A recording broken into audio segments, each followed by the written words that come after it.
नमस्कार, आज की बात में आपका स्वागत है। आज एक बार फिर मैं आपसे किसानों की बात करना चाहता हूं। हम सबको चिंता है किसानों की। 2 दिन से हम लगातार देख रहे हैं कि किसान पुलिस के बैरिकेड तोड़कर, सर्दी के मौसम में पानी की बौछार में भीग कर, आंसू गैस के गोलों का धुआं पार करके रात के अंधेरे में, दिन के उजाले में दिल्ली में आकर प्रोटेस्ट करना चाहते हैं। तो ताज़ा हाल यह है कि किसानों को दिल्ली आने की परमिशन दे दी गई है। अब किसानों का धरना प्रदर्शन दिल्ली के बुराड़ी इलाके में निरंकारी मैदान में होगा। एक बहुत बड़ा मैदान है जिसे तैयार किया जा रहा है। पंजाब से आए किसान निरंकारी मैदान में रह सकते हैं। सरकार टेंट्स का इंतजाम करेगी, 400 टॉयलेट बनवाएगी, किसानों के खाने पीने का इंतजाम भी किया जाएगा। सर्दी को देखते हुए अलाव की व्यवस्था भी की जाएगी। डॉक्टर्स की टीमें भी तैनात होंगी। सरकार दिल्ली में किसानों के लिए सारे इंतजाम करेगी और किसान यहां बैठकर डटे रहकर सरकार के खिलाफ आवाज उठा सकेंगे, प्रोटेस्ट कर सकेंगे। हालांकि किसानों को निरंकारी मैदान में बैठने के लिए तैयार करना आसान नहीं था। पुलिस ने दिन भर संयम से काम लिया, लेकिन किसानों ने भी पुलिस को प्रोवोक करने में कोई कसर नहीं छोड़ी। आज किसानों को दिल्ली में एंट्री देने से पहले जो हुआ, उसे देखकर एक बार तो लगा कि किसानों के बीच में कुछ ऐसे लोग हैं जो किसानों को भड़काने में लगे हैं, शांतिपूर्ण प्रदर्शन को हिंसा की तरफ मोड़ना चाहते हैं। इन्हीं लोगों ने आज पुलिस पर हमला करवाया, पुलिस पर ट्रैक्टर चढ़ाने की कोशिश की। किसानों के बीच में घुसे लोगों ने पुलिस पर लाठियां भी चलाई। इस वक्त दिल्ली के बॉर्डर्स पर शांति है, लेकिन दिन भर हालात ऐसे रहे जैसे ये बॉर्डर जंग का मैदान बन गए हों। पंजाब के किसान पानीपत से सुबह सुबह दिल्ली के बॉर्डर पर पहुंच गए। किसानों को रोकने के लिए पुलिस ने जबरदस्त इंतजाम किए थे। 5 लेयर की बैरिकेडिंग लगाई गई थी। लोहे के बैरिकेड के अलावा कंक्रीट के बैरिकेड भी लगाए गए थे। ऊपर से कटीले तारों की फेंसिंग थी, लेकिन यह सब नाकाफी था। ये बाधाएं किसानों को रोक नहीं पाई। दिल्ली के सभी बॉर्डर्स पर टकराव हुआ, लेकिन सबसे ज्यादा हंगामा दिल्ली के सिंधु बॉर्डर पर था। सिंधु बॉर्डर पर प्रदर्शनकारियों और पुलिस के बीच जबरदस्त टकराव हुआ, घमासान हुआ। क्योंकि पुलिस को सख्त हिदायत है कि किसानों के साथ कोई जोर जबरदस्ती न की जाए, किसी तरह का बल प्रयोग न किया जाए, फोर्स का इस्तेमाल न किया जाए, किसी किसान को चोट न लगे। इसलिए पुलिस के हाथ बंधे हुए थे और पुलिस के पास 2 ऑप्शन बचे थे, वाटर कैनन का इस्तेमाल या फिर टीयर गैस का इस्तेमाल। लेकिन पुलिस से कहा गया था ये भी तभी करना है जब हालात जरूरत से ज्यादा बिगड़ जाए। लेकिन जहां तक प्रदर्शनकारी हैं, उन पर तो कोई बंदिश नहीं थी। किसानों के बीच में घुसे कुछ लोगों ने पुलिस को प्रोवोक करने के लिए पुलिस पर हमला किया। सिंधु बॉर्डर पर दोपहर के वक्त सिचुएशन काफी तनाव वाली हो गई थी। किसान दिल्ली पुलिस द्वारा लगाए गए बैरिकेडिंग के बिल्कुल नजदीक पहुंच गए थे। हजारों की संख्या में पहुंचे किसानों ने पहले लोहे के बैरिकेड को हटाने की कोशिश की, फिर इस बैरिकेडिंग को तोड़ दिया, कटीले तारों को उखाड़ दिया। किसानों ने ट्रैक्टर की मदद से कंक्रीट से बने बैरिकेड हटाने की भी कोशिश की। इसी दौरान बड़ी संख्या में किसान पैदल ही सिंधु बॉर्डर क्रॉस करते हुए दिल्ली में घुस गए।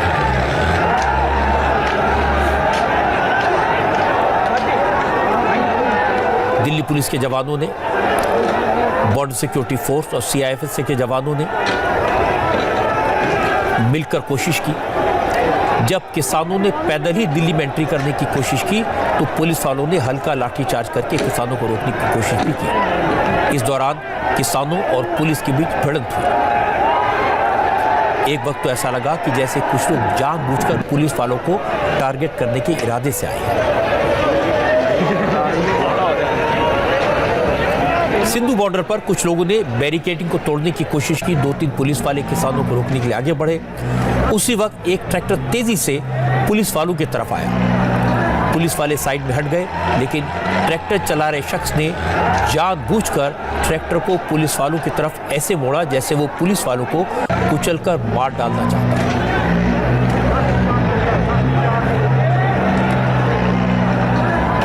पुलिस वालों की किस्मत अच्छी थी, वो बच गए, वरना ट्रैक्टर चला रहे व्यक्ति ने पुलिस वालों को कुचलने की कोशिश तो पूरी तरह से की थी। पुलिस वाले तो किसी तरह बच गए, लेकिन तभी कुछ और प्रदर्शनकारी लाठी डंडों के साथ आगे आए और पुलिस की दूसरी टुकड़ी पर हमला कर दिया। किसानों ने पुलिस वालों पर लाठियां बरसाना शुरू कर दिया। हालत ये हो गई कि बड़ी मुश्किल से पुलिस वाले अपनी जान बचाकर वहां से भाग पाए।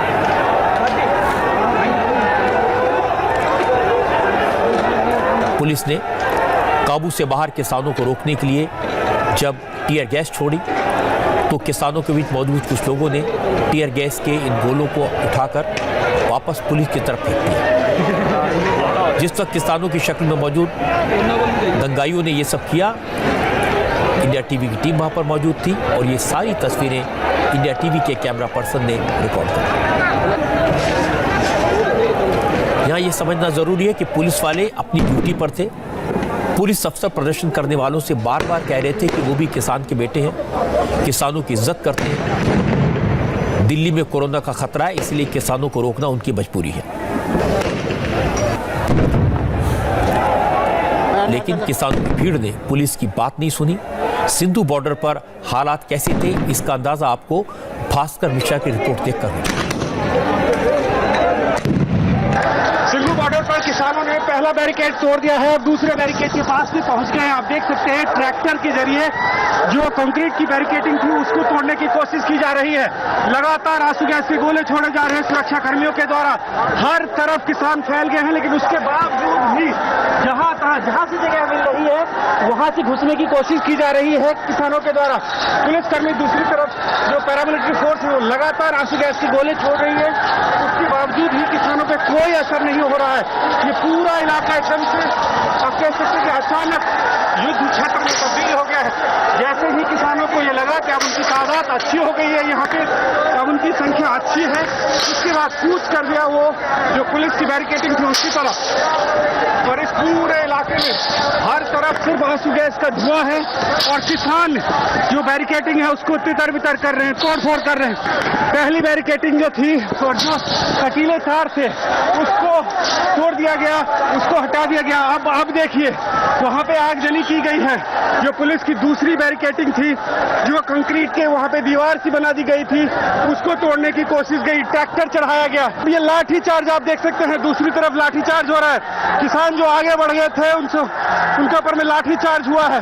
दूसरे रास्ते से, हाईवे के दूसरे हिस्से से, जिससे दिल्ली से हरियाणा की तरफ जाते हैं, उस तरफ से घुसने की कोशिश की गई और लाठी चार्ज किया गया है वहां पे किसानों को। ये देखिए बीच का हिस्सा देखिए, लगातार लाठी चार्ज हो रहा है। दिल्ली पुलिस, पैरामिलिट्री फोर्स और हर तरफ से सुरक्षा कर्मियों ने घेर घेर के किसानों को मारना शुरू कर दिया है। जो अभी तक ये कोशिश कर रहे थे कि बैरिकेडिंग तोड़ के हम आगे जा सकते हैं, उनको पूरी तरह से रोकने की रणनीति थी। जो कंक्रीट की बैरिकेडिंग है उससे वो लोग क्रॉस नहीं कर पाए, पैदल जैसे आगे जा रहे हैं। पुलिस और सुरक्षा बल जो पहले से तैनात हैं वो उनको रोक रही है। और अब ये देखिए ट्रैक्टर से जो बैरिकेडिंग है उसको तोड़ने की कोशिश किस तरह से की जा रही है। कंक्रीट का ये बैरिकेडिंग बनाई गई थी और उसको दो ट्रैक्टरों के जरिए उसको तोड़ने की कोशिश की गई। उनको रोकने की कोशिश अब पुलिस के द्वारा ज्यादा हो रही है। अब ज्यादा यहाँ पे ये हो रहा है। ये देखिए किस तरह से पुलिसकर्मी को कुचलने की कोशिश की गई ट्रैक्टर के द्वारा। पुलिसकर्मी, आप देखिए पुलिसकर्मी को पीटा जा रहा है। जो किसान हैं उनके द्वारा पुलिसकर्मी को पीटा जा रहा है। और ये अब किसानों ने लाठी उठा ली है और पुलिसकर्मियों के ऊपर में हमला करना शुरू कर दिया है। पहले ट्रैक्टर चढ़ाने की कोशिश की, उसके बाद लाठियों से मारने की कोशिश की है। पुलिसकर्मी को भागना पड़ा, सिर्फ 2 पुलिसकर्मी थे यहाँ पे और उनको यहाँ से भागना पड़ा। उसके बाद बाकी पुलिसकर्मियों ने मोर्चा संभाल लिया है। लगातार दूसरी तरफ आंसू गैस के गोले छोड़े जा रहे हैं, वो बिल्कुल बंद नहीं हो रहा है। किसान रुकने का नाम नहीं ले रहे। ये देखिए कि आंसू गैस के गोले को किस तरह से हाथ में लेके पुलिस के पास फेंकने की कोशिश की है। कपड़े से पकड़ के टीयर गैस सेल को और पुलिस के बीच में फेंक दिया है।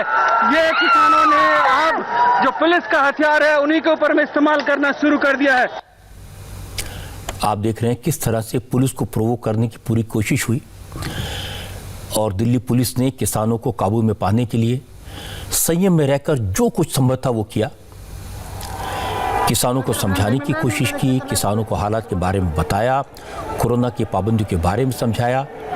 लेकिन जब किसान आगे बढ़ने लगे तो पुलिस ने वाटर कैनन का इस्तेमाल किया, लेकिन पानी की बौछार का किसानों पर कोई असर नहीं हुआ। वो भी काफी हिम्मत वाले हैं। किसानों के साथ टकराव ना हो, इसके लिए दिल्ली पुलिस ने तैयारी तो की थी।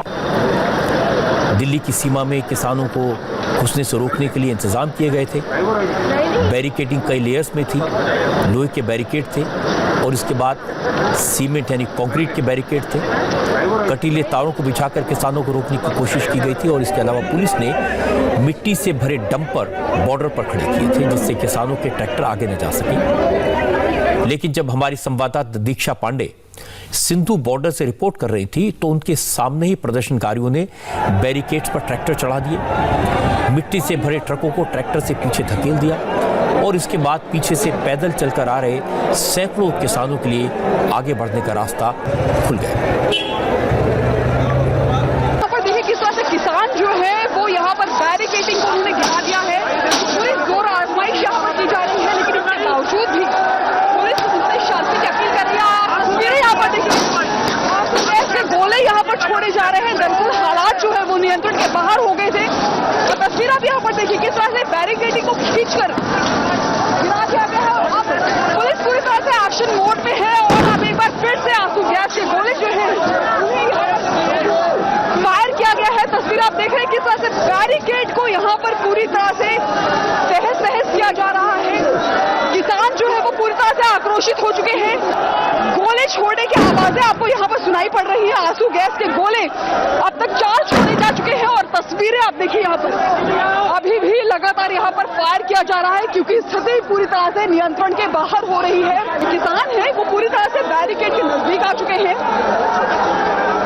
बैरिकेड को गिरा दिया गया है। तमाम निवेदन के बावजूद भी अभी भी पुलिस जो है पूरी तरह से संयम बरत रही है। उनकी अभी भी कोशिश है कि माहौल को शांत किया जाए। हाथों पे चेन है, डंडे हैं, झंडे हैं और जबान पर नारे इनके देखिए लगातार यहाँ पर नारेबाजी चल रही है, क्योंकि अब इनका यही कहना है कि सरकार या पुलिस कितनी भी रोकने की कोशिश कर ले, ये आप कहीं से भी नहीं रुकने वाले। हालांकि इनकी भर्ती भीड़ और जैसे ये बैरिकेड के नजदीक पहुंच रहे थे, पुलिस ने इसे समझाया, जब नहीं माने बैरिकेड को बैरिकेड को उठाकर पलट दिया। उसके बाद यहाँ पर पुलिस ने आंसू गैस निर्देश हुए। ये तस्वीर आप देखिए यहाँ पर पुलिस अभी भी अनाउंस कर रही है। बैरिकेड के एरिया को अब किसान जो है वो क्रॉस कर चुके हैं, वो धीरे धीरे आगे की तरफ बढ़ रहे हैं। यानी अब स्थिति जो है वो बेकाबू हो रही है। साफ तौर पर अब पुलिस जो है पूरी तरह से एक्शन मोड में है। पहले समझाने का प्रयास किया गया, दूसरी तरफ नजर डाले, लोग अभी तक पैदल आ रहे थे, लेकिन अब जो है गाड़ी लेकर जो है लोग चढ़ चुके हैं, बैरिकेड को क्रॉस कर चुके हैं। अभी यहाँ पर एक तस्वीर देखिए किस तरह से पत्थर के जो डिवाइडर्स हैं, जिसे बाधा के तौर पर पुलिस ने यहाँ पर लगाया हुआ था, उसे ट्रैक्टर के जरिए यहाँ पर धक्का देकर गिरा कर इसे आगे बढ़ने की कोशिश की जा रही है। जिस तरह से पुलिस लगातार इनसे संयम बरतने की रिक्वेस्ट कर रही थी, लेकिन यहाँ पर तस्वीर कुछ उलट ही नजर आ रही है। बैरिकेड पूरी तरह से वहां पर गिराए जा रहे हैं। सुरक्षा बल लगातार उन्हें रोकने का प्रयास कर रहे हैं, लेकिन किसान यहाँ मानने को तैयार नहीं है। दरअसल यहाँ पर पुलिस ने एक बैरिकेड के तौर पर यहाँ पर एक बालू भरे को जो है खड़ा किया था, जिसे यहाँ के जो किसान हैं, जो आंदोलित जो किसान हैं, जो उद्वेलित किसान हैं, वो उस ट्रक को भी कैसे हटा रहे हैं। देखिए आप तस्वीरें यहाँ पर। अब पूरी तरह से हालात जो है वो बेकाबू हो चुके हैं। किसान भी किसी भी तरह से मानने को तैयार नहीं है। भास्कर मिश्रा के लिए, दीक्षा पांडे के लिए इन खतरनाक जगहों से रिपोर्ट करना कोई आसान काम नहीं था, लेकिन उन्होंने ये सारी सच्चाई आप तक पहुंचाई। और भी रिपोर्ट्स आप देखेंगे। सिंधु बॉर्डर पर हमारे रिपोर्टर्स ने देखा कि जो किसान पहुंचे थे वो किसी भी कीमत पर दिल्ली में दाखिल होना चाहते थे। अपने साथ राशन पानी लेकर आए, उनके पास लाठियां हैं। पुलिस ने जिन जंजीरों से बैरिकेड्स को बांधा था, उन जंजीरों को प्रदर्शनकारियों ने हथियार की तरह इस्तेमाल किया। पुलिस के टीयर गैस शेल का इस्तेमाल प्रोटेस्ट करने वालों ने पुलिस के खिलाफ कर दिया। पुलिस की लाठियां छीन ली और और हैरान करने वाली बात यह कि किसानों के बीच में मौजूद इस तरह के लोग जो दंगा कर रहे थे सीना ठोक कर कहते सुनाई दिए, पुलिस कुछ नहीं कर पाएगी, पुलिस के हथियारों से हम पुलिस को ही मारेंगे। जब हम पंजाब से तुरे थे इन्होंने हमारे पर लाठीचार्ज भी किया। अब हम जहाँ से इनका हथियार है जी, इनके जंजीरा हैं, इनके साथ ही इनको लड़ेंगे, जो करना पड़े इनके हथियारों के साथ इनको ही कुटेंगे। पूरी तरह तैयारी है। 5-6 बैरिकेड तोड़े हैं, बाकी किसान जथेबंदी जो ऑर्डर होया ये बैरिकेड बहुत छोटा जिहा है, कोई बहुत बड़ा नहीं है। ये तो इन्होंने मानता है भी बहुत बड़ा ला के बैठे हैं। ये 5 मिनट लगने तोड़ के उतली हट जाए, सिर्फ जथेबंदियां का ऐलान दिख रहे हैं। असं घरों तुरे गए हथे, इन्होंने मूहरे आके साडे लाठीचार्ज भी किया। इन्होंने चैना आ, इन्होंने नाल जो तारा इन्होंने जो मूहरे पिलर लाए परा करांगे। पूरी कोशिश है जी, बस नहीं हटेंगे। आपके लिए कोई बड़ी बात है? कोई बड़ी बात नहीं, इससे बड़े बड़े हम बारिकल तोड़ करवाए हैं, इसको 5 मिनट में तोड़ते हैं। अब ये थोड़ी बहन या तो हमारे पास आते दे देंगे, नहीं तो हम इसको बड़े हाल में तोड़ कर अंदर बढ़ जाएंगे। पीछे बहुत है, बहुत ट्रालियां वो आ रही है, फिर इकट्ठे निकलेंगे, शाम तक हम वेट कर रहे हैं। अकेले किसानों का मुद्दा नहीं है, सभी वर्ग का मुद्दा है, सभी इंसानियत के वर्ग का मुद्दा है। और इसमें क्या है कि जो मोदी सरकार है उन्होंने पहले ही टेलीकॉम सेक्टर बेच दिया, रेलवे सेक्टर बेच दिया है, एक किसान ही ईमानदारी का नेता वो भी बेच दिया है। तो अगर बच्चा रोएगा नहीं तो माँ को नहीं पता लगेगा उसको भूख लगी है। प्रदर्शन करेंगे, आवाज उठाएंगे, तभी उनके कान हिलेंगे। और हमेशा पंजाब और हरियाणा ने इतिहास सिरजा, इतिहास सिरजेगा। किसान अन्नदाता हैं, पूरा देश उन्हें प्यार करता है, उनके कंट्रीब्यूशन को, उनके योगदान को समझता है। और ऐसी स्थिति नहीं आनी चाहिए थी कि किसानों को सड़क पर उतरना पड़े, प्रदर्शन करना पड़े, पुलिस से टकराना पड़े। ये दुखदाई है। लेकिन कहना पड़ेगा कि पुलिस ने प्रदर्शनकारियों की किसी भी हरकत से आपा नहीं खोया। सीनियर अफसर जो मौके पर मौजूद थे उन्होंने किसान के नेताओं से बात करने की कोशिश की। किसान दिल्ली में घुसने की जिद पर अड़े थे, उनकी जिद मान ली गई है और ये ऑफर दिया गया कि पुलिस किसानों को बॉर्डर के पास ही निरंकानी ग्राउंड तक जाने देगी। किसान निरंकाई ग्राउंड में इकट्ठा हो सकते हैं, वहां अपना प्रदर्शन जारी रख सकते हैं, लेकिन इससे आगे जाने की इजाजत नहीं होगी। पुलिस ने किसानों के नेता वीएम सिंह को निरंकानी ग्राउंड का इंस्पेक्शन करवाया और इसके बाद वीएम सिंह ने पुलिस की बात मान ली। किसान दिल्ली आना चाहते थे प्रधानमंत्री से मिलने के लिए, अपनी बात लेके आने के लिए कि हम तंग हैं 3 बिलों के अंदर, पर उनको बार बार रोका जा रहा था। अब सुबह से उनसे जो वार्ता हुई है, वार्ता से ये है कि दिल्ली में आ रहे हैं, आप स्वागत करो। तो अब दिल्ली पुलिस जो है, अब उनसे जो बात हुई है, अब सीधा हम लोगों ने देखा है, इसका इंस्पेक्शन भी किया, साथ साथ इंस्पेक्शन भी किया, हम लोगों ने ग्राउंड का इंस्पेक्शन किया है। वहीं दिल्ली एडमिनिस्ट्रेशन के लोग आ गए हैं टॉयलेट्स बनाने, 300-400 टॉयलेट्स बन जाएंगे, 100 टैंकर पानी के आ जाएंगे, व्यवस्था भी करना, खाने पीने का व्यवस्था कर रहे हैं। तो अब जो है दिल्ली पुलिस ही इनको यहाँ तक अंदर दिल्ली में लेके आएगी। अभी क्या है, कहीं बैरियर टूट रहा है, कहीं टीयर गैस हो रहा है। अरे जो आदमी देश में आपको खिलाता है, जो आपकी सेवा करता है, उसके साथ ऐसा थोड़ा ना करना चाहिए। जो 500 किलोमीटर से दिल्ली आके अपनी बात करना चाह रहा है, वो क्या गलत कर रहा है? किसान हमेशा देश को ताकत देता है, अब भी किसान ताकत देगा। इसमें कोई शक नहीं कि किसान देश को ताकत देता है और तो किसान देश को ताकत देगा। इसीलिए पूरा देश किसानों के साथ खड़ा है, उनके साथ सहानुभूति है। लेकिन 2-4 बातें मैं पुलिस के जवानों के लिए भी कहना चाहता हूं। किसान आंदोलन को रोकने में पुलिस का काम बहुत मुश्किल है। एक तरफ तो उन्हें आदेश है कि किसानों को रोकना है, दूसरी तरफ उन पर बंदिश है, किसी तरह का बल प्रयोग नहीं करना है। कड़ाके की ठंड तो पुलिस वालों के लिए भी है, पत्थर से चोट तो पुलिस वालों को भी लगती है। और जब मैंने पुलिस वालों को कहते सुना कि हम भी किसान के बेटे हैं, हम किसानों के दोस्त हैं, दुश्मन नहीं हैं, तो दिल भर आया। पुलिस वाले भी हमारे जैसे हैं, उनके परिवार हैं, उनके भी बाल बच्चे हैं। उन पर पथराव करना, उन पर लाठी चलाना, उन पर ट्रैक्टर चढ़ा देने की कोशिश करना, यह अन्याय है, यह जुल्म है। हमें इस बात का एहसास होना चाहिए कि पुलिस का काम ऐसा है कि उन्हें तो दोनों तरफ से मार पड़ती है। इसलिए जहां हमें किसानों के साथ सहानुभूति रखनी चाहिए, वहीं पुलिस के जवानों के प्रति भी पूरी संवेदना रखनी चाहिए। आज दोपहर में जैसे ही किसानों और पुलिस के बीच बुराड़ी के ग्राउंड को लेकर सहमति बनी, जैसे ही पुलिस ने किसानों को निरंकारी ग्राउंड तक जाने की परमिशन दी, वैसे ही ग्राउंड पर किसानों के लिए इंतजाम शुरू कर दिए गए। टेंट लगाने का काम शुरू हुआ, टॉयलेट बनाए जाने लगे, साफ सफाई और फॉगिंग कराई गई ताकि मच्छरों को मारा जा सके। पीने के पानी का इंतजाम किया गया है। किसान संगठनों ने किसानों के खाने पीने की व्यवस्था की है। दिल्ली सिख गुरुद्वारा प्रबंधक कमेटी ने भी निरंकारी मैदान में किसानों के लिए लंगर का इंतजाम किया है। संत निरंकारी ग्राउंड पर सिक्योरिटी के इंतजाम भी पूरी तरह से पुख्ता किए गए हैं और भारी पुलिस फोर्स वहां पर तैनात है। दिल्ली पुलिस ने किसानों के लाठी खाई, डंडे खाए और अब किसानों की सुरक्षा में रखी है। निरंकारी ग्राउंड में किसानों को मच्छरों के प्रकोप से बचाने के लिए लगातार फॉगिंग हो रही है। किसानों को सर्दी से बचाने की व्यवस्था भी की गई है। लेकिन दिल्ली में हालात शांत हैं, हंगामा खत्म हो गया है। किसानों ने कोई उत्पात नहीं किया। किसानों को दिल्ली में प्रदर्शन की जगह मिल गई, लेकिन इससे वो लोग नाराज हैं जो चाहते थे किसान सड़कों पर डटे रहे, लाठी डंडे खाएं, गोली चले और माहौल और गर्म हो।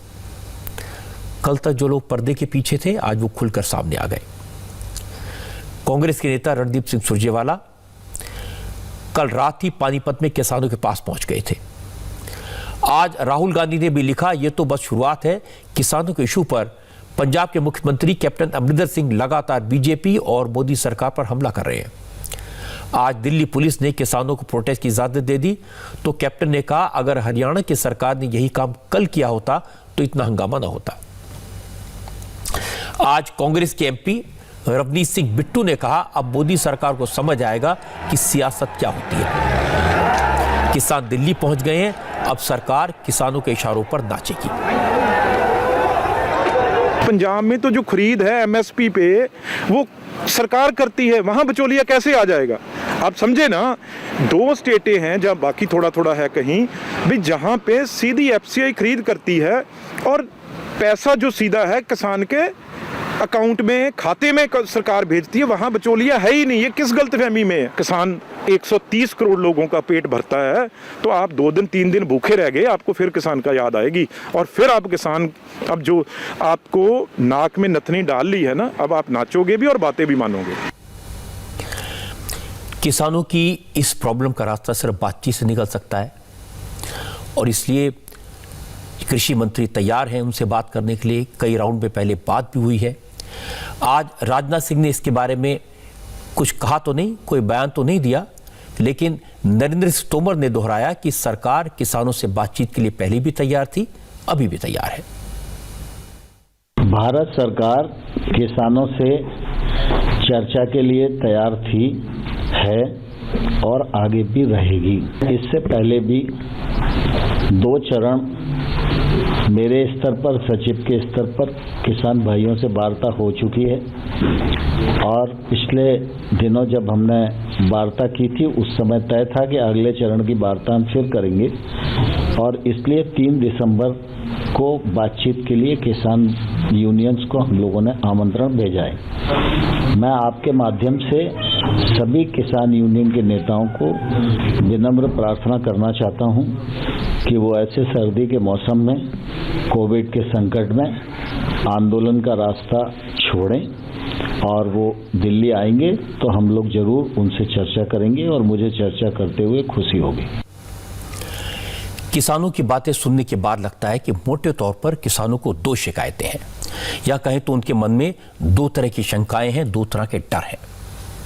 एक तो ये कि उन्हें नया कानून एमएसपी की गारंटी नहीं देता और दूसरा, नए कानून से मंडियां खत्म हो जाएंगी और वो अपनी फसल बेचने के लिए बड़े बड़े कॉरपोरेट्स पर निर्भर हो जाएंगे। एमएसपी का शक इसलिए पैदा हुआ क्योंकि आज भी ज्यादातर जगहों पर किसानों को फसल के लिए एमएसपी नहीं मिल रही। जहां एमएसपी 1800 रुपए है, वहां फसल के दाम 800 रुपए है। किसान बताते हैं कि मक्का, धान, सरसों, सारी फसलों पर एमएसपी नहीं मिलता तो शक और गहरा जाता है। अब इसके लिए कई तरह के सुझाव आए हैं। एक तो यह कि एमएसपी न देने वालों के खिलाफ, कम दाम पर फसल खरीदने वालों के खिलाफ एक्शन हो, उन्हें पकड़ा जाए, सजा हो, तो किसानों का विश्वास बढ़ेगा। और दूसरा सुझाव यह है कि मध्य प्रदेश में शिवराज सिंह चौहान की सरकार ने भावांतर योजना शुरू की थी। इसके तहत अगर किसान को एमएसपी से कम दाम पर फसल बेचनी पड़ती है तो एमएसपी और फसल के भाव का अंतर राज्य सरकार देगी। किसान नेताओं का कहना है कि अगर ये योजना पूरे देश में लागू कर दी जाए तो किसानों को राहत मिलेगी और उनका विश्वास और बढ़ेगा। जहां तक मंडियों का सवाल है, सरकार का कहना है कि नए कानून से मंडियां खत्म नहीं होंगी, ये गलतफहमी है।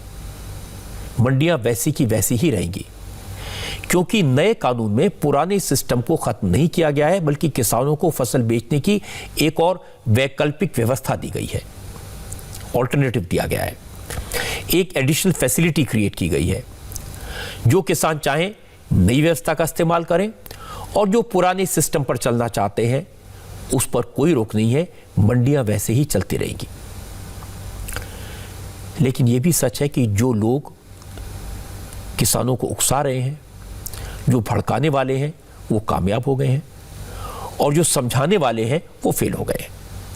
इसीलिए इस सवाल पर पूरी ताकत से काम करना होगा और मुझे नहीं लगता कि सरकार किसानों का नुकसान करना चाहती है और नहीं मुझे लगता है कि नरेंद्र मोदी कोई कॉरपोरेट्स का भला करना चाहते हैं, किसानों को नुकसान पहुंचाना चाहते हैं। ये उनकी मंशा नहीं है, क्योंकि नरेंद्र मोदी की सरकार ने किसानों के भले के लिए बहुत सारे काम किए हैं।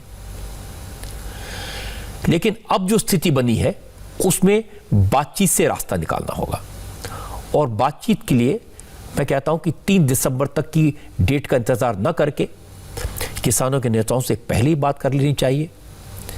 अगर राजनाथ सिंह बात करें तो किसानों को भरोसा होगा, किसानों के साथ टकराव की स्थिति ना आए इसकी कोशिश की जानी चाहिए। कोई नहीं चाहता कि किसानों पर पानी की बौछार हो, उन पर लाठियां बरसें। अगर किसानों को समझाया जाएगा कि अगर उनकी कोई जायज मांग है तो उसे माना जाएगा तो रास्ता जरूर निकलेगा।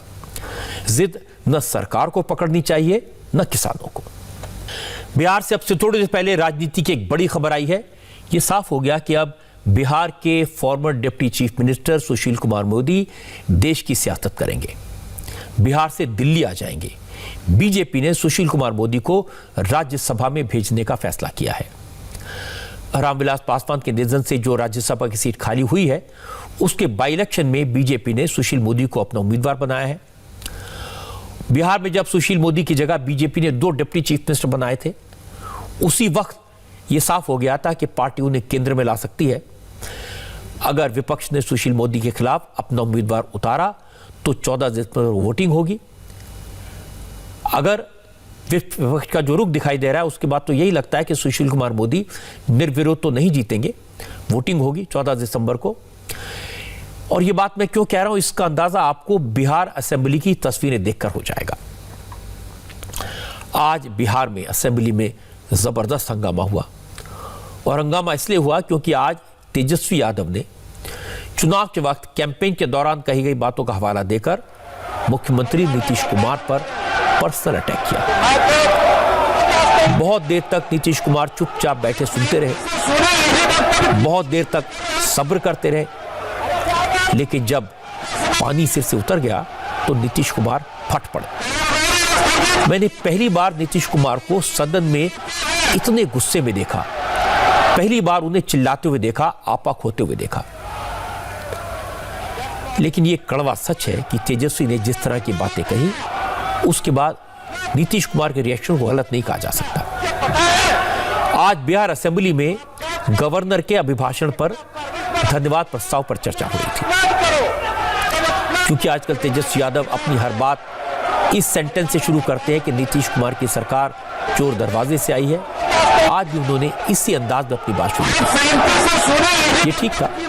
लेकिन इसके बाद तेजस्वी ने इलेक्शन कैंपेन की बात की और नीतीश कुमार पर व्यक्तिगत हमले किए और ऐसी बात की जो आमतौर पर सभ्य समाज में न कही जाती है न सुनी जाती है और न ही आमतौर पर मैं आपको ऐसी बात सुनवाता।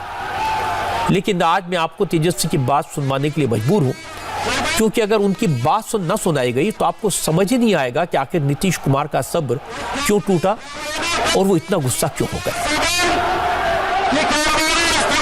लालू जी के बारे में, हमारे पिता के बारे में आप कह रहे थे मुख्यमंत्री जी कि लड़की पर भरोसा नहीं था तो लड़कों की चाहत के लिए लड़की पैदा करते रहे। शायद आपको मुख्यमंत्री जी ये जानकारी नहीं होगा, 2 लड़कों के बाद भी मेरी नेता प्रतिपक्ष आप आसन की ओर देख के बोले, आसन की ओर। 1 मिनट, आसन नेता प्रतिपक्ष आसन की ओर देख के बोले। हमारी एक छोटी बहन है और शांति बनाए रखें। हम ये भी कहना चाहते हैं कि आपके तो एक बेटे हैं, मुख्यमंत्री जी के एक बेटे हैं, और है कि नहीं है ये तो वही बताएंगे, लेकिन एक बात हम इतना जरूर कह सकते हैं कि लोग तो ये भी कहते रहे हैं हमने चुनाव में किसी पे निजी हमला नहीं किया, मुद्दे की बात की। मुख्यमंत्री जी बच्चे गिनते रहे, इनके तो एक बेटे हैं, लेकिन लोग तो ये भी कह सकते कि भाई बेटी के दर्द से दूसरा संतान तो क्यों नहीं पैदा किया, क्या बेटे का डर था? चुनाव कैंपेन की बात अलग है, कैंपेन खत्म हो चुका, नतीजे आ गए। अब तो तेजस्वी विधानसभा में विपक्ष के नेता हैं। तेजस्वी उम्र में भले ही छोटे हों, लेकिन उन्हें ये हर वक्त याद रखना चाहिए वो जिस पद पर हैं वो बहुत बड़ा है, उसकी गरिमा है। तेजस्वी ने जिस तरह की बात की, जिस अंदाज में बात की, वो विरोधी दल के नेता की भाषा नहीं हो सकती। लेकिन इसके बाद भी नीतीश कुमार खामोश रहे। लेकिन तेजस्वी यादव शांत नहीं हुए। उन्होंने ऐसी कई बातें कही जिनका गवर्नर के अभिभाषण से कोई लेना देना नहीं था। तेजस्वी तय करके आए थे जब तक बोलेंगे हर सेंटेंस में चीफ मिनिस्टर को अपमानित करेंगे। उन्होंने करीब 30 साल पुराने ऐसे मामले उठाए जो अदालत में खत्म हो चुके हैं, जिन केसेस में कोर्ट फैसला कर चुका है, उनका हवाला देकर नीतीश कुमार पर पद का दुरुपयोग करने का इल्जाम लगा दिया। महोदय, शुचिता की बात की जा रही है, राजनीति में शुचिता की बात की जा रही है कि बात मुख्यमंत्री आदरणीय नीतीश कुमार जी करते हैं, जो कि उनको शोभा नहीं देता।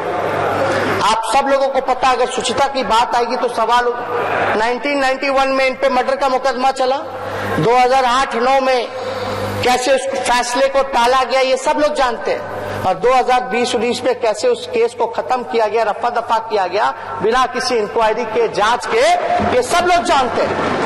आपने कभी सुना कि किसी प्रदेश का मुख्यमंत्री 25,000 जुर्माना दे रहा है? जुर्माना क्यों दिया गया? चोरी की गई।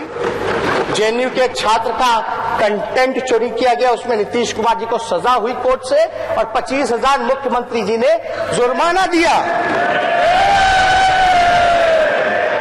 ये सच्चाई ऑन फैक्ट्स है। शुचिता की बात की जा रही है। तेजस्वी के इस आरोप पर नीतीश कुमार का सब जवाब दे गया। नीतीश कुमार भड़क गए। नीतीश ने कहा कि तेजस्वी उनके भाई समान दोस्त लालू यादव के बेटे हैं, इसलिए वो चुप रहते हैं, लेकिन अब इस तरह की बातों को बर्दाश्त नहीं किया जाएगा। बड़ा बकवास ही बोल रहा है। तो आप जांच करवाइए और इसके खिलाफ कार्रवाई होगी। ये झूठ बोल रहा है।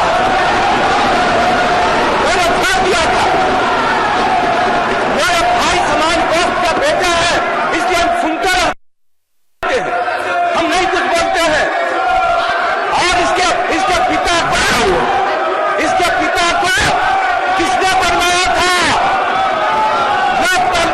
विधायक दल का नेता, ये पता है? इसको डिप्टी चीफ मिनिस्टर किसने बनाया था? और जब इस पर आरोप आया, हमने कहा एक्सप्लेन करो।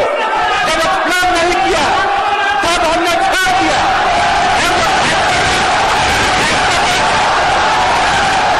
आपके मेरे बारे में अगर है तो क्यों नहीं? कोर्ट का फैसला है, हमने तो नहीं कहा था। ये सारे लोग एक एक बात को जानते हैं, कौन नहीं जानता है? अगर किसी बात को जानने के आधार पर अगर इसी तरह से हम चला ना, हम बर्दाश्त करते रहते, हम कुछ नहीं बोलते। क्यों नहीं एक्सप्लेन किया था? क्यों नहीं 17 में एक्सप्लेन किया था? आज चार्जशीट है, आज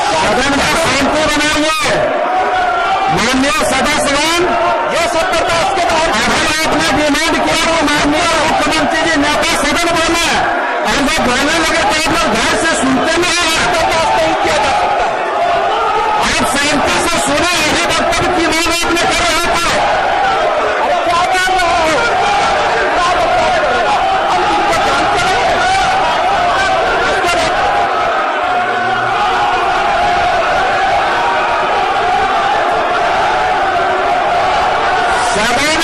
सदन की गरिमा को बरकरार रखें। आपस में कार्यवाही स्थगित की जाती है, सदन की कार्यवाही स्थगित की जाती है। तेजस्वी यादव का रुख तो विधानसभा के बाहर भी आक्रामक था। उन्होंने नीतीश कुमार से इस्तीफे की मांग की।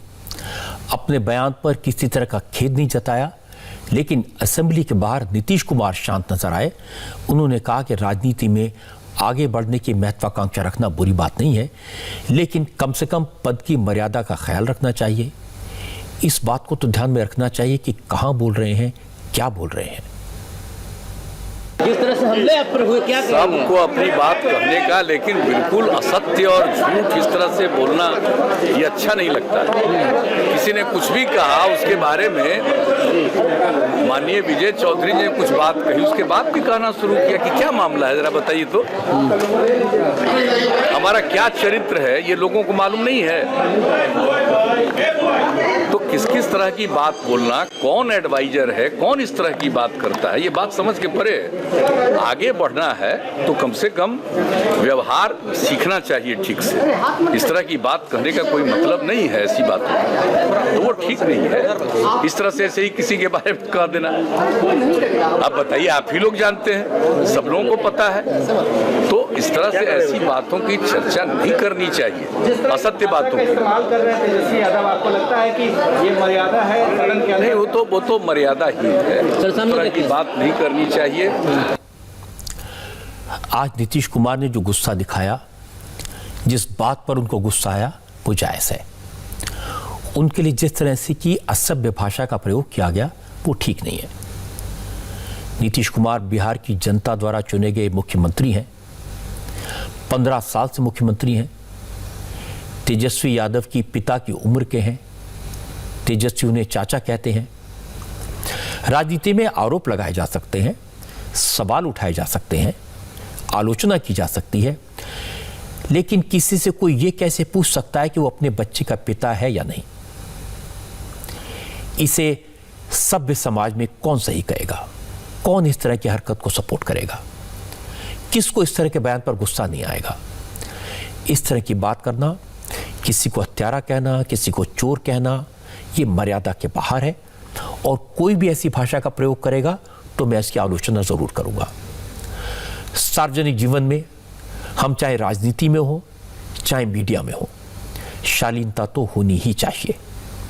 पश्चिम बंगाल की बात करते हैं। यहाँ ममता बनर्जी की मुश्किलें आज थोड़ी और बढ़ गई। ममता को 2 बड़े झटके लगे। पहला तो ये कि बंगाल में ममता के सबसे करीबी, सबसे विश्वस्त, उनकी कैबिनेट के सीनियर मिनिस्टर शुभेंदु अधिकारी ने आज अपना रास्ता अलग कर लिया, ममता से मुंह मोड़ लिया। उन्होंने कैबिनेट से इस्तीफा दे दिया। शुभेंदु अधिकारी को ममता कैबिनेट में पावरफुल मिनिस्टर माना जाता था। उनके पास ट्रांसपोर्ट, इरिगेशन और वाटरवेज जैसे अहम मंत्रालय थे। वो अपने इलाके में काफ़ी लोकप्रिय हैं, ताकतवर हैं। इसलिए ममता बनर्जी उन्हें मनाने की काफ़ी कोशिश की, लेकिन कामयाबी नहीं मिली। हालांकि अभी शुभेंदु अधिकारी ने सिर्फ कैबिनेट से इस्तीफा दिया है। उन्होंने तृणमूल कांग्रेस नहीं छोड़ी है और न ही असेंबली की मेंबरशिप से इस्तीफा दिया है। तो इस आधार पर तृणमूल कांग्रेस के नेता तो कह रहे हैं कि शुभेंदु अधिकारी कहीं नहीं जा रहे, वो नाराज तो हैं, उनसे बात हो रही है और वो पार्टी में ही रहेंगे। मंत्री जब इस्तीफा देते हैं, ये एक संवैधानिक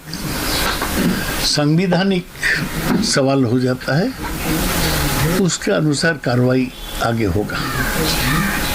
लेकिन वो पार्टी से भी इस्तीफा नहीं दिए हैं, वो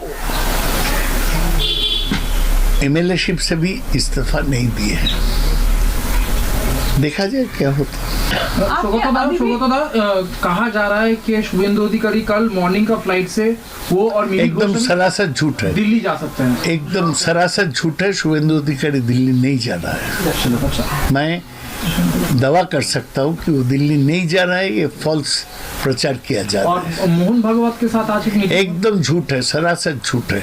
कोई मोहन भागवत के साथ उनको मुलाकात नहीं होगा।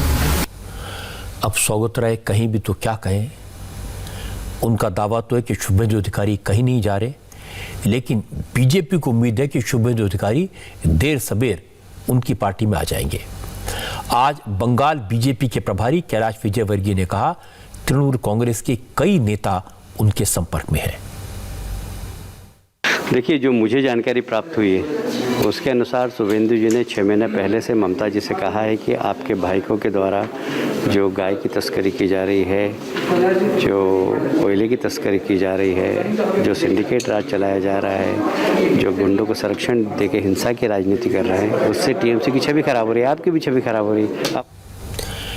कैलाश विजयवर्गीय का कहना है कि तृणमूल कांग्रेस के कई नेता बीजेपी में आ सकते हैं और थोड़ी देर बाद इसका असर दिखाई भी दिया।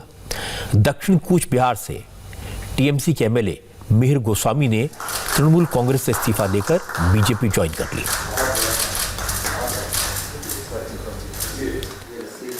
बंगाल का सारे पीपल आशा करते थे जब मामाटी मानुष का सरकार जब आएगा तब बंगाल का भी उन्नयन होगा, उत्तर बंगाल का भी उन्नयन होगा जहां से हम आते हैं।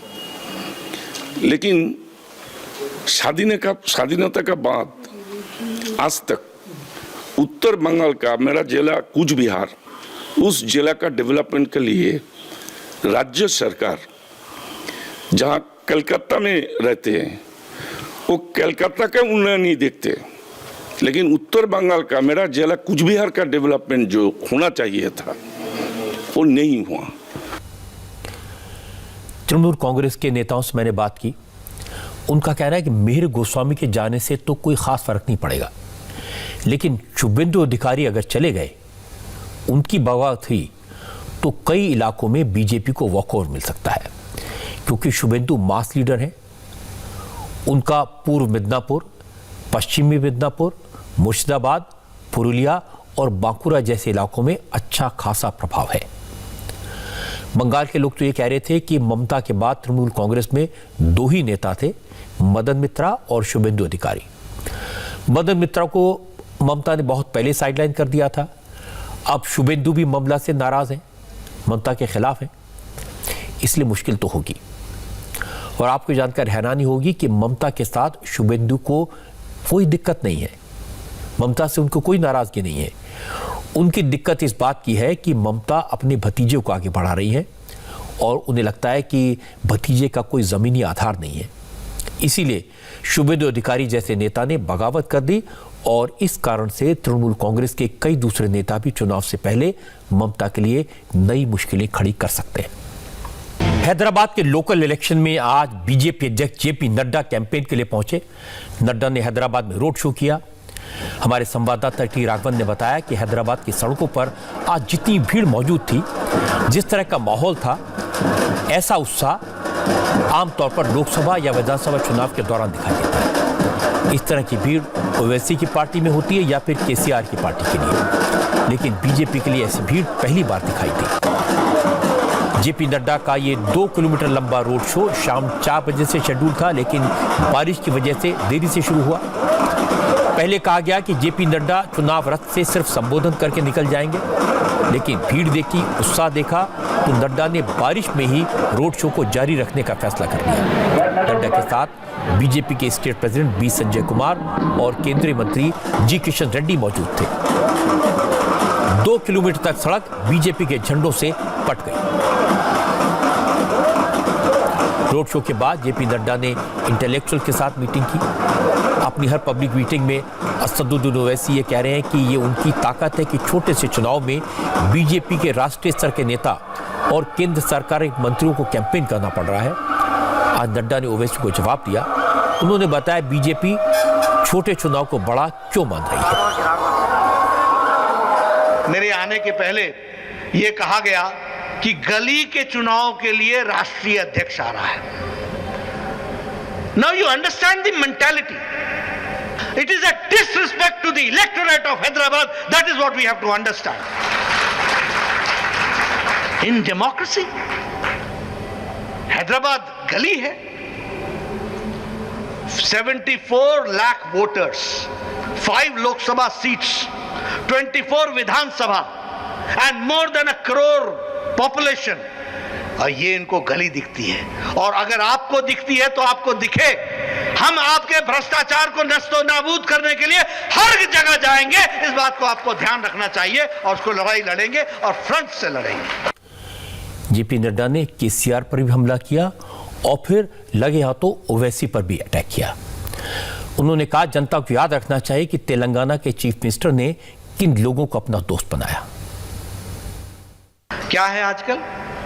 मी, my family and my friend. कौन है मैं? मी मतलब केसीआर, माय फैमिली मतलब बेटा बेटी, दामाद,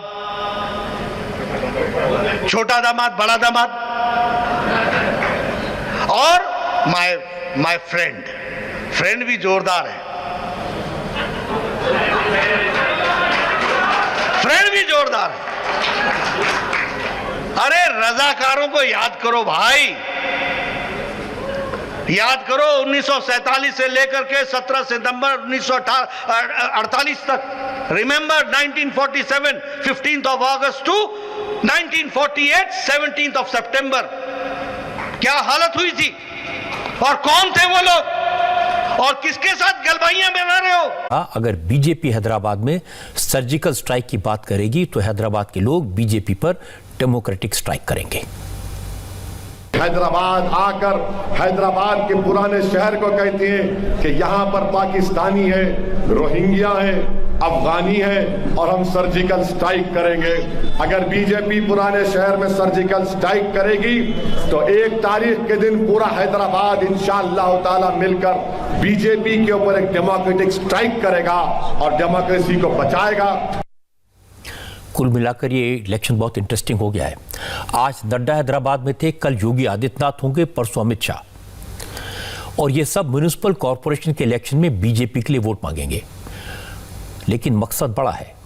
चुनाव भले नगर निगम का है, लेकिन 5 लोकसभा सीटों पर और 25 विधानसभा सीटों पर ताकत का एक इम्तिहान है। इसलिए बीजेपी हैदराबाद को आंध्र और तेलंगाना में पैर जमाने का दरवाजा बनाना चाहती है। और ओवैसी की मुश्किल यह है कि हैदराबाद ओवैसी का एकमात्र अकेला गढ़ है और इस बार उनके सामने अपने गढ़ को बचाने की चुनौती है।